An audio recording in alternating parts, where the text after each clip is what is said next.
ರಕ್ಷಾಬಂಧನವು ಪ್ರೀತಿ, ರಕ್ಷಣೆ ಮತ್ತು ಗೌರವವನ್ನು ಪ್ರತಿಬಿಂಬಿಸುವ ಹಬ್ಬವಾಗಿದೆ. ಇಂತಹ ಒಂದು ಹಬ್ಬವು ನಗರದ ಪ್ರೆಸ್ ಕ್ಲಬ್ನಲ್ಲಿ ನಡೆಯಿತು. ಶಕ್ತಿನಗರದ ಸಾನ್ನಿಧ್ಯ ಶಾಲೆಯ ಮಕ್ಕಳು ಪತ್ರಕರ್ತರಿಗೆ ರಾಖಿಯನ್ನು ಕಟ್ಟುವ ಮೂಲಕ ರಕ್ಷಾಬಂಧನದ ಮಹತ್ವವನ್ನು ಸಾರಿದರು.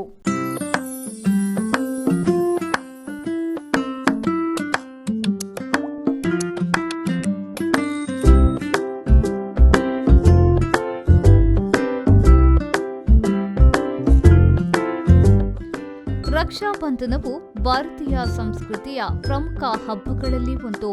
ರಕ್ಷಾಬಂಧನ ಹಬ್ಬವು ಸಹೋದರ ಸಹೋದರಿಯರ ಸಂಬಂಧವನ್ನ ಮತ್ತಷ್ಟು ಗಟ್ಟಿ ಮಾಡುತ್ತಿದೆ.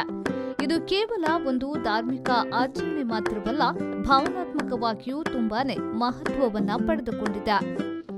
ಮಂಗಳೂರಿನ ಶಕ್ತಿನಗರದ ಸಾನ್ನಿಧ್ಯ ವಸತಿಯುತ ಶಾಲೆಯ ಮಕ್ಕಳು ತಾವೇ ತಯಾರಿಸಿದಂತಹ ರಾಖಿಯನ್ನ ಪ್ರೆಸ್ ಕ್ಲಬ್ನಲ್ಲಿದ್ದ ಪತ್ರಕರ್ತರಿಗೆ ಕಟ್ಟುವ ಮೂಲಕ ಬಾಂಧವ್ಯದ ಶಕ್ತಿ ಮತ್ತು ಸಂಬಂಧಗಳ ಮೌಲ್ಯಗಳಿಗೆ ಹೆಚ್ಚಿನ ಒತ್ತನ್ನ ನೀಡಿದರು.